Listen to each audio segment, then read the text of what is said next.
everybody. Thank you so much for coming out early on a Friday morning to hear me talk about myself, what I do, and a little bit about corporate venture and innovation. So I'm just going to start with who I am. You got a little bit of that from Wayne, but I have been in financial services my entire career. I went to school at NYU and got a degree in math and economics, very sort of quantitative, and applied that at Barclays Investment Bank doing structured debt, which is kind of boring.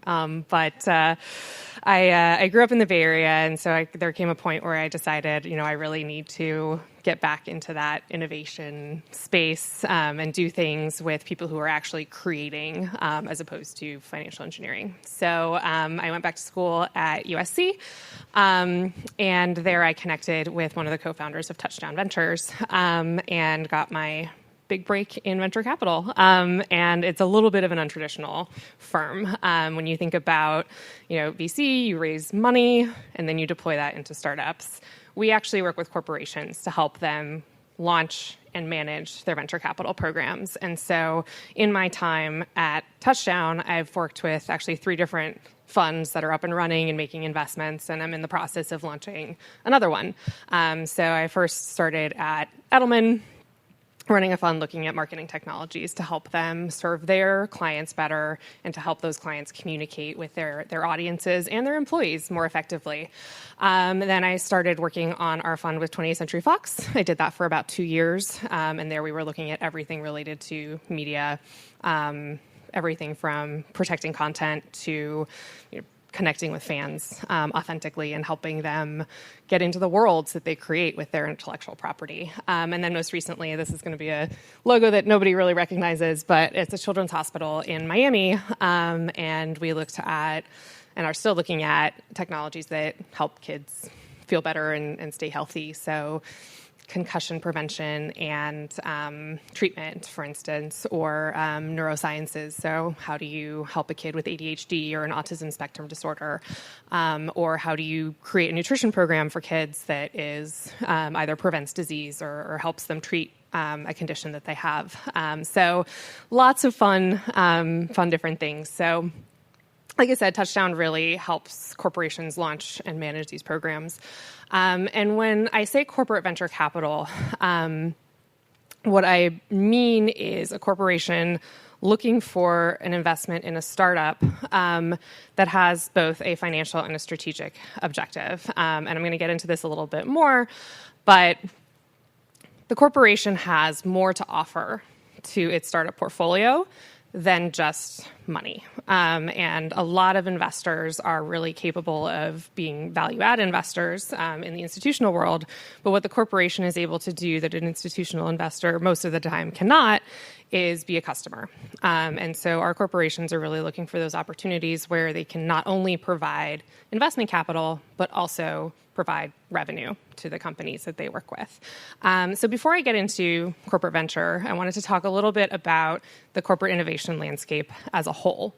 And there are a number of different tools that corporations can use to engage with smaller companies, third parties, and work with that ecosystem. So there are 4 different activities that corporations can use broadly to engage with the external world and to create innovation. On the bottom, you've got business development. That's an internal function. You're partially committed to the operations. You're doing something where you're actually, producing a product, distributing it, marketing it with that external party. But it's your team internally that is working on that. Where you've got sort of full commercial commitment to operations is your research and development team. So that's the team that is figuring out, what's the next big thing? How am I going to, create this research? Think about life sciences as being the primary example of that research and development function. And at the bottom here, you really don't have commitment to the equity of an external entity, right? You're not buying up an ownership stake in some other company when you're doing business development or when you're doing R&D. When you're doing venture capital, the whole point is that you're taking a minority stake in that business. So You can do venture capital in a number of different ways. Some investors are very passive. They're not really getting involved with their portfolio companies. That may be, because they don't have the resources to do so, because they're making very small investments, or because it's a philosophy of that investor. But then you can also get into this sort of partially committed to operations. You're never, ideally, we could talk about this in Q&A if you're interested. Ideally, you're never going to be running your portfolio companies. But that partial involvement is, doing all of the things that an investor can do to help the portfolio company grow and help it with those sort of strategic questions that maybe the CEO or the C-suite are looking for some assistance with. And then the other tool that every corporation has, or almost every corporation has, an M&A function. And that's where you're really taking all or almost all of the equity of an external company and bringing it into the fold. Some M&A is sort of partial control of operations, where you're letting the team continue to do what it did before you acquired it. And some of it is full integration, where you're trying to get those synergies between the different businesses that you're bringing together.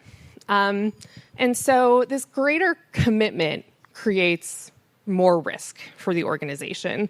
So when you're looking at M&A or research and development, it's extremely risky because you don't really know what the outcome is going to be, and you're committing a lot of money to it, hundreds of millions of dollars in paying your PhDs to research something or to acquire a business. And so and then when you're kind of not doing anything, you're not assuming any risk.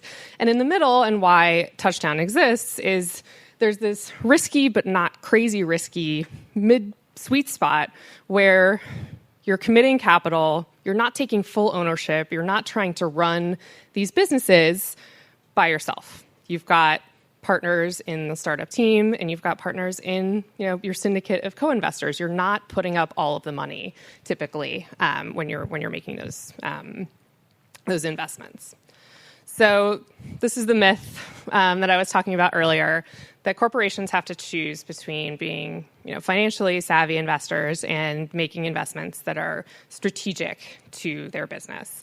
And our belief at Touchdown is that really you have to do both, and that they are actually not in conflict with each other. So the financial return objective is table stakes in venture capital. No institutional investor that I want to go co-invest with, the traditional VCs, are going to say, oh, it's okay if you go make an investment that doesn't have the potential to make any money. That is the only way that an institutional fund is going to survive. And so I need to be able to say, look, yes, it's important to me that the companies that I invest in are strategically relevant to what I'm doing at the corporation, but it's not strategic to lose money. It's not strategic for me to invest in a business that doesn't actually have good financial characteristics. And then on the other side, there's no point in a corporation being a purely financial investor. We can argue about that point a little bit, but because of these additional resources that corporations have, they have sort of a give and take with a portfolio company where they can both provide assistance in a variety of different ways that I'll talk about later, excuse me, but are also looking to learn something. They're looking to learn about trends in the ecosystem. They're looking to learn about new technologies and how those apply, or new business models. And so the real power of corporate investing is in the intersection between the two. And one of the examples that I like to give is we were working on due diligence for an investment in a company with Fox. And the question that we got from the operating team was, well, will this company still be around at the end of our pilot program? And that's where I really realized the power of the venture capital process, because a normal business development conversation, you're probably not going to be able to get revenue numbers or margins or the cost structure or pipeline or product roadmap for that startup. But when you're also talking about an investment, that's just part of the conversation that you have as an investor. And so we were able to say, look, this company is financially stable enough to deliver on this pilot for you, and it's not going to disappear as you're working together. The other reason we're really excited about corporate venture as a concept is it organizes all of these other functions that I talked about. And it provides both intelligence and also supercharges a lot of those activities. Startups are always looking for funding. It's one of those things that founders are kind of always in the process of doing at the earlier stages. And so there's a never-ending stream of interactions that you can have with innovators if you're in a corporate venture function. And sometimes those things are not right for venture investment, but they could be right for business development. They could be right for the M&A team. We've had a number of instances where we've identified a company and it was actually so strategic or at a point in terms of maturity where it just made more sense for our corporate partner to acquire that business. And then finally, a lot of this intelligence that you get when you meet with hundreds of companies every year is where the market is going. And that can help inform corporate strategy. And so CVC, corporate venture capital, is this tool that can feed into the other innovation functions within a corporation. I always like to show this slide because I like to show how corporates fit into the ecosystem, and I also really like that Elmo has a venture fund. So you've got the angel part of the ecosystem, which is individuals, high net worth, or crowdfunding, equity crowdfunding, which is an emerging part of the market, typically more at the beginning of a company's life. You've got your institutional VCs. Those are the people who go out and raise a fund and manage it over the course of typically 10 years. And then you have the corporate investors that are investing directly in startups. And for any founders in the room, I show this because there's no sort of one right investor for every single startup. And there are a lot of different options for raising capital. And the reason that you would raise money from a strategic investor is as much what you can get from them as what they're trying to learn from you. And so just sort of keep that in mind. Now I'm going to transition a little bit to what we do at Touchdown. We split our services into two categories. One is the strategy phase, and the second is the deal execution and operations phase. Strategy is really, really important in a corporate venture program, and it's important in any investment program, but particularly because you have an organization that's not well-versed in venture investing. And so we need to start out by figuring out what exactly it is we're doing, why we're trying to do it, what are our goals, how are we going to measure ourselves and justify our existence to senior management, and how do we get the rest of the organization on board. And then there's the nitty-gritty of infrastructure at the end. So when we're setting up the strategy, we're thinking about what sectors are we investing in? What are the things that are important for us to learn about and to engage with, partner with? So that could be for Fox, technologies that help us connect with fans. It can be sort of as conceptual as a business problem, or it can be as specific as, artificial intelligence for us to scan the internet to find pirated copies of our movies. And we're figuring out what stage we're investing in. Typically, we don't invest in the seed stage because it's very difficult for a seed stage team to engage with a corporation and not get crushed by the bureaucracy that is, inherent in being a big company. But we tend to be pretty stage agnostic because when you're that specific about what business problem or technology you're looking at, you're just going to have a smaller pool of companies to choose from. And to make the best investments, you need sort of critical mass of opportunities. And then finally, we're looking at what geographies are important. So we worked with a defense contractor at one point where it was really important that we did not make any investments in China or co-invest with anybody who was a Chinese investor. And so those kinds of considerations in terms of the legal or reputational risks for the corporation are things that you have to think about when setting up the strategy of a fund. And again, always coming back to the goals. What is it that we are trying to accomplish as a program? From there, we go to the portfolio model, the kind of thing that every investor needs. How much are you investing in every company? How much money are we reserving for follow-on investment after the first investment? You're probably not only going to invest once, and that is a foreign concept to a lot of corporations that, the startup is going to come back and ask you for more money, and it actually signals things to the market if you don't follow on. And then this is actually the most interesting part for me, this alignment piece. We do what we call needs assessments or executive interviews with people across the organization. And I'm going to talk about this a little bit more later, but basically what we're trying to do is figure out, what does the organization care about? It's all well and good for us to sit with a strategy team and say, these are the things that are important to the future of the company. But there are a bunch of other people out there who are, in the trenches, engaging with the challenges of the business. We need to know what's important to them as well.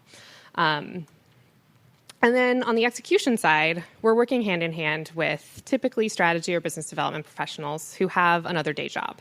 So it is not their primary responsibility to, go out and source and evaluate and make investments and manage the portfolio. That's not their core competency. They're business development professionals or they're strategy professionals. And our role is to bring the venture capital expertise to that team. And so we're identifying interesting companies that fit the strategy that we set.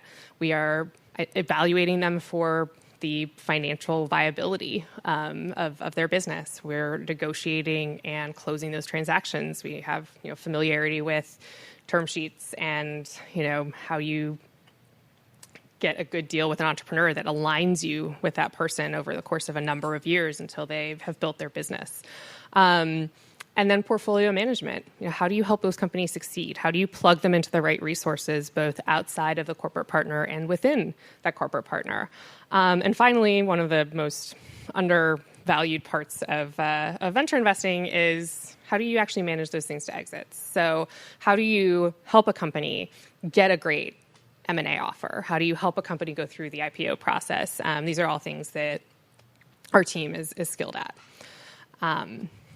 So going back to the strategy phase, the goals piece is really important because this determines how you end up setting up your corporate venture program.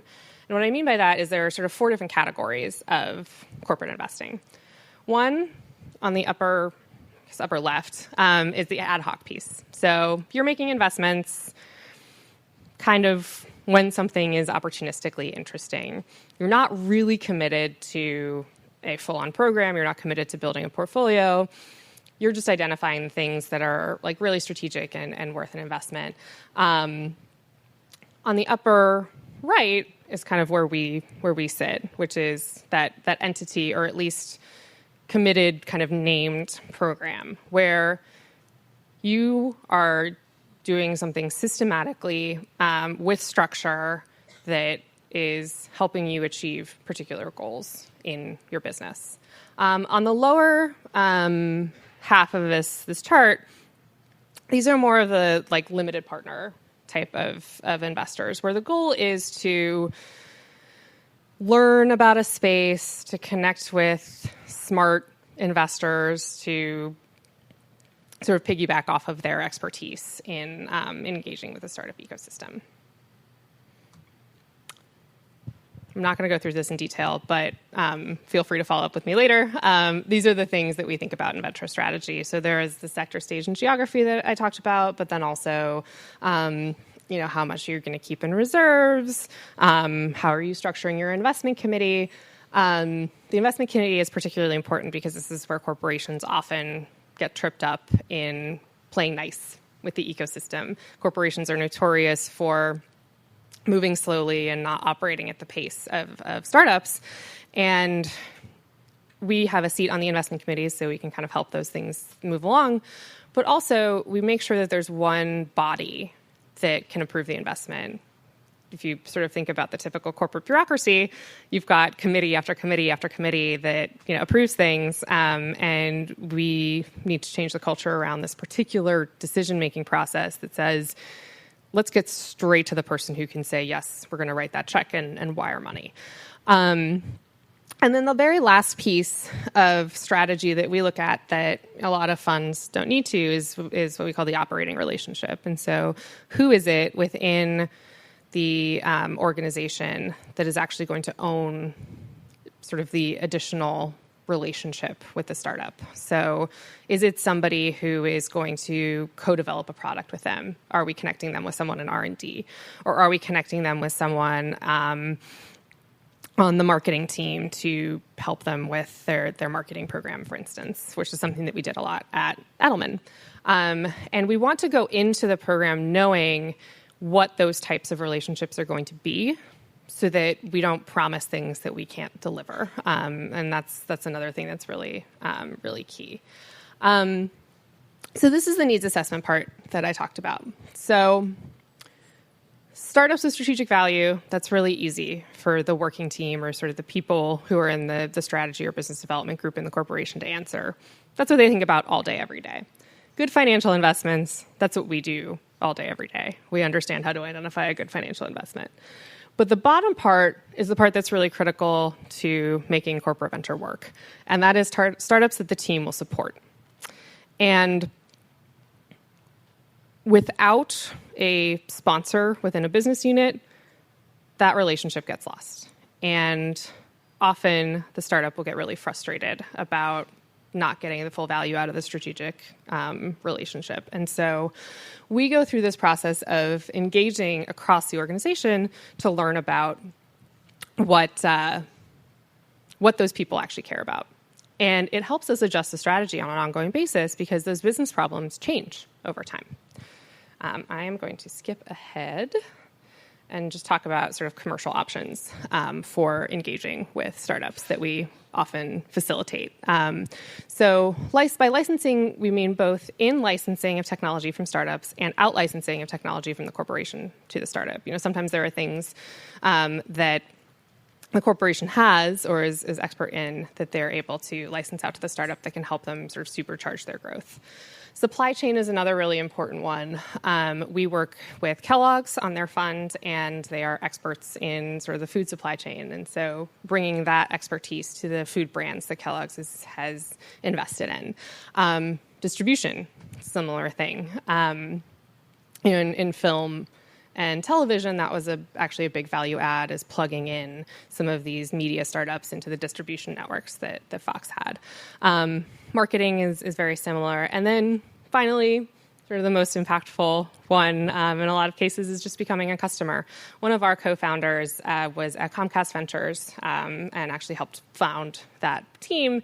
And most of his portfolio companies, Comcast ended up on the top 10 list of customers. So that was really sort of a really important contributor to that business. So with that, I will open it up for questions. Thank you so much.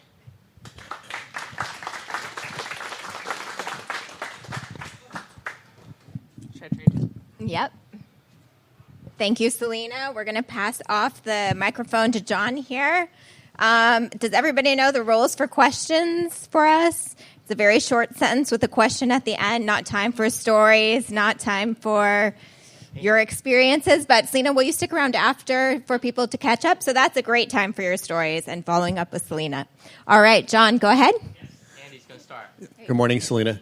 Good morning. Can you tell me, what is Touchdown's business model? Are you essentially a consulting firm, or do you get are you part of the GP of some of these firms? Can you explain how that works? Yeah, absolutely. So for the most part, the funds that we run aren't set up as funds the way that an institutional fund would be. So there isn't really a GP, but we model our compensation similar to venture funds. So there is a kind of annual fee that is kind of equivalent to a consulting fee. And then we do have upside in the investments that we work on. So it's called something different because you don't have sort of the carried interest concept that you would with a limited partnership entity. But it is similar in that we need to create profits big enough to pay back all of the money that they've spent on fees for us before we get any profit share. Hello. Thank you for the excellent presentation. So corporates have this stigma of being a startup killer after they took them in. Like Yahoo is a great example, right? So, Yep. so over time, is there a strategy that have evolved that really preserve the startup? I guess it's a upscale power while after the M&A arrangement. Yeah. So I think a lot of it is making sure that expectations are set up front on both sides. So the corporation needs to know, like, your normal contracting process is not going to work here because these people don't have the resources or the time or the money really to pay the lawyers to deal with that.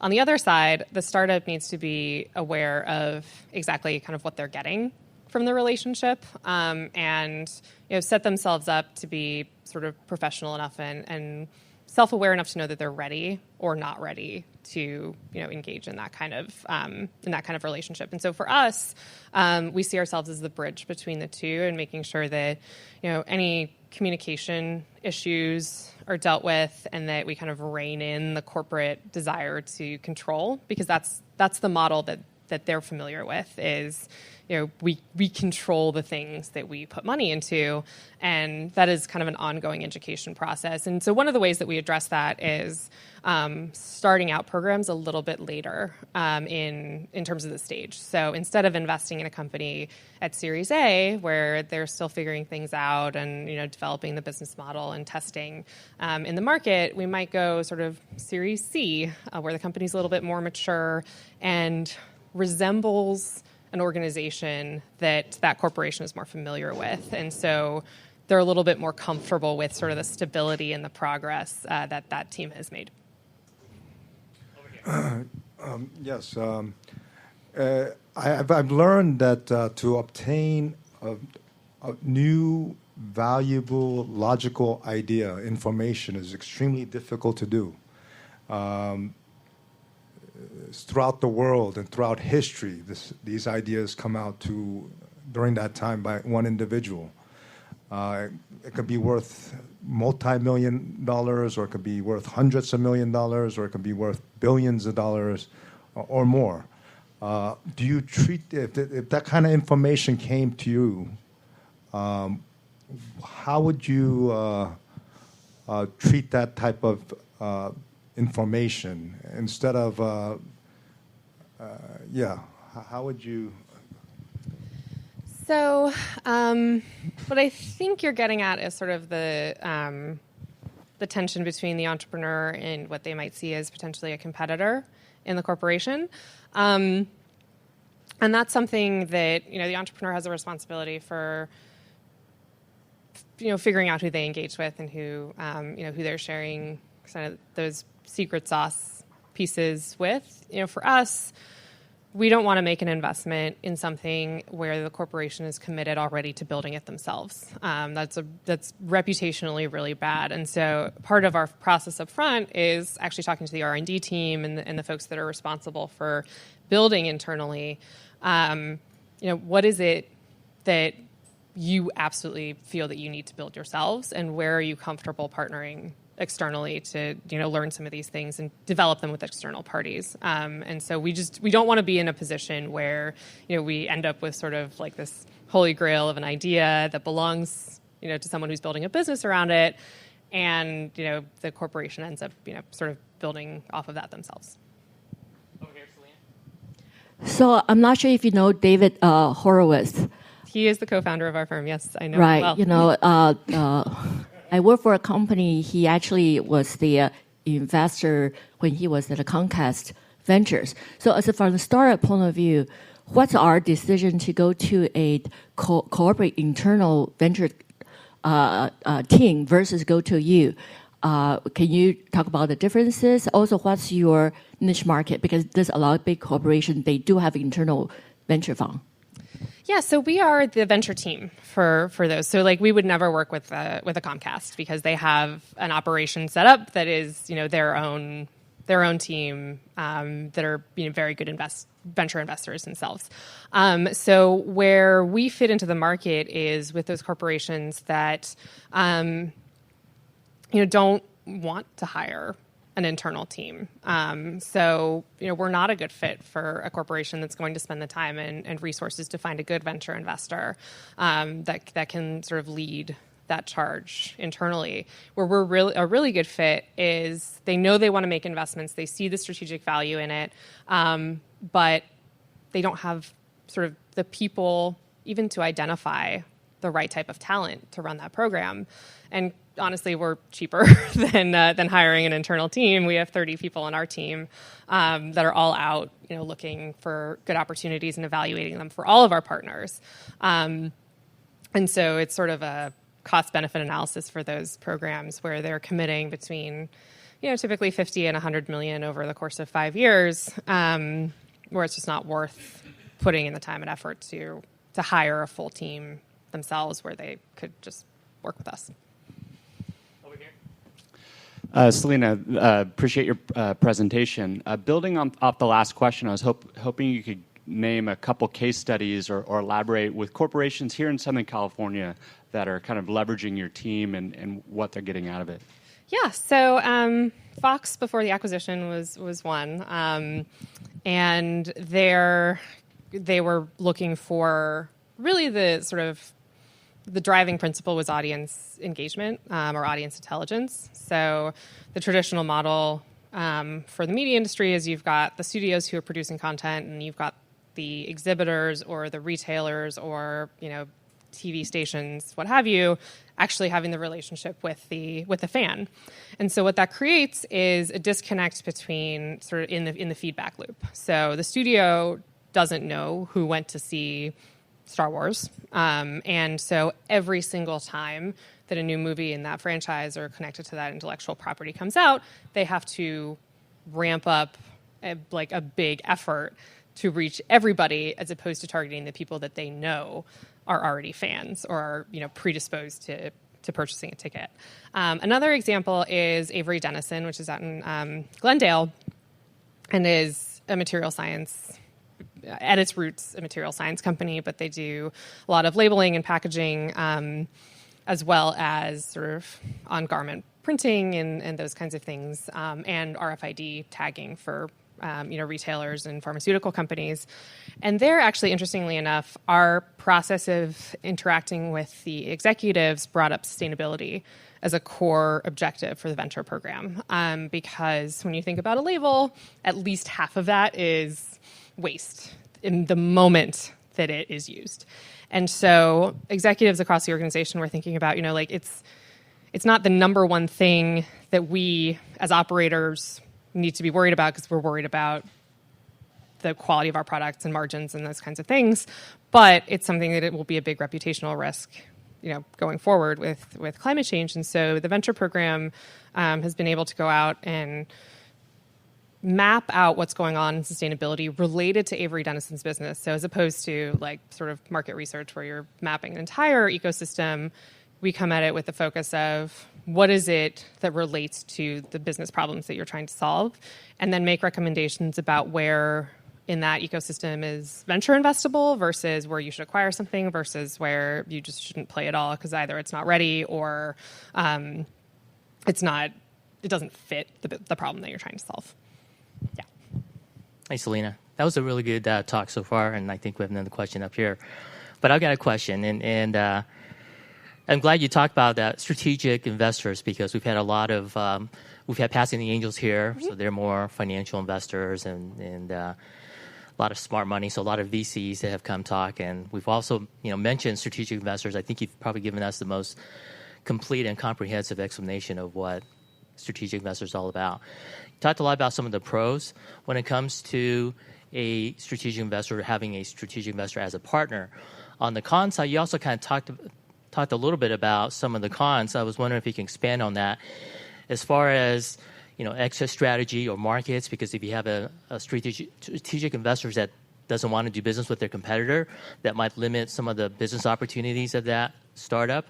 What else? I mean, there's it's not all positive when it comes to individuals or a startup or early stage company wanting to partner with a strategic partner. Yeah, I think the exit path is an important one to think about, because what a lot of strategic investors will ask for is a right of first refusal on acquisitions, and that really does create problems when that company is looking to sell. And creates an artificial price in the market. And we really work hard to avoid that with our partners, but it is sort of this natural urge within corporations to sort of create that option for themselves without thinking about the impacts for the startup. I think some of the other pitfalls are, the requests for exclusivity in terms of commercial deals, again, without thinking about what they are providing in return to help that startup grow, or with its its product roadmap, or whatever else is important.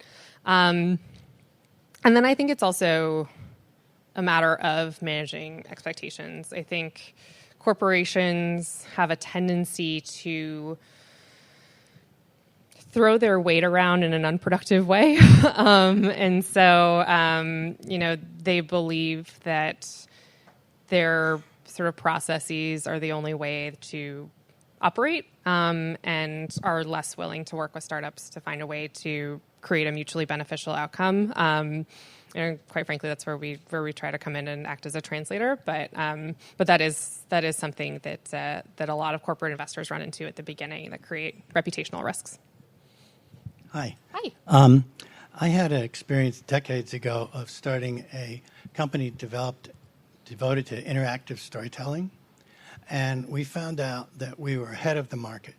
There was no hardware to actually do that with, and it would have been really helpful to have a company like yours to go to a place like Mattel, which is in that game story business, and have them think about developing this technology and then see if there was a market for it. So develop a market as well as a product.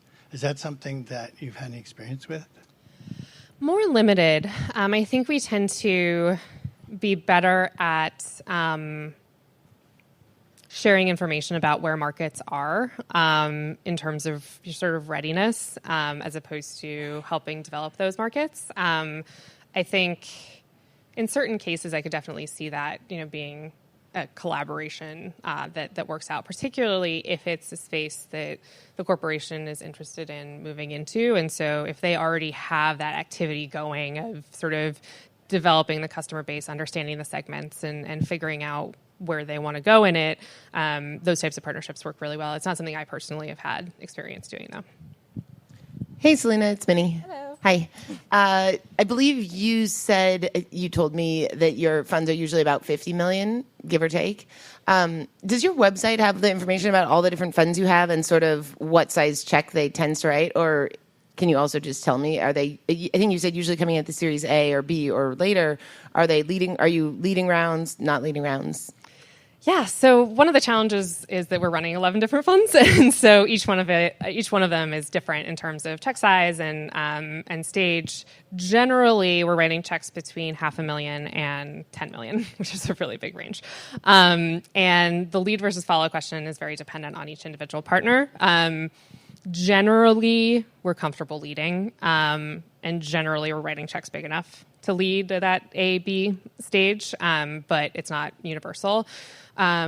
We have chosen to be a registered investment advisor, which limits some of the things that we can put on our website in terms of our partners and our portfolio, although we're sort of bullying our compliance team into figuring out how to do that in a compliant way. But basically, the RIA requirements mean that we can't cherry pick sort of what we show, and there are certain relationships that are confidential because of the preferences of the corporate partner, and so it creates some issues. But in private conversations, we're very excited about sharing those things. One of the things that we've heard from a lot of VCs that spoke, and when Minnie spoke, she also said that was true at her firm, is that VCs look at, I think, over 1,000 deals, and then they might only invest in a handful. So with the number of deals that you guys are managing, you guys are also screening all of those deals, right? We are. So if somebody is a startup or early stage company, or maybe getting close to that Series A funding, they should come to your firm or come to you and say, hey, I've got this company. It fits one of the VCs that you're managing. Can you see if they would be interested in investing in us? Yeah, absolutely. That's one of the things that's powerful about the model is that we do manage funds for so many different industries, and so each and every one of us is familiar. We work on a specific fund, but each and every one of us is familiar with what all the funds are looking for. And so I don't work on Kellogg's, but I have conversations with food startups all the time, or ingredient startups, to give them some information about what we're looking for at Kellogg's, and also to screen them and pass them along to that team for sort of further evaluation and diligence if it's appropriate. Great. Thank you, Selina. Let's give her a very warm round of applause. That was fantastic.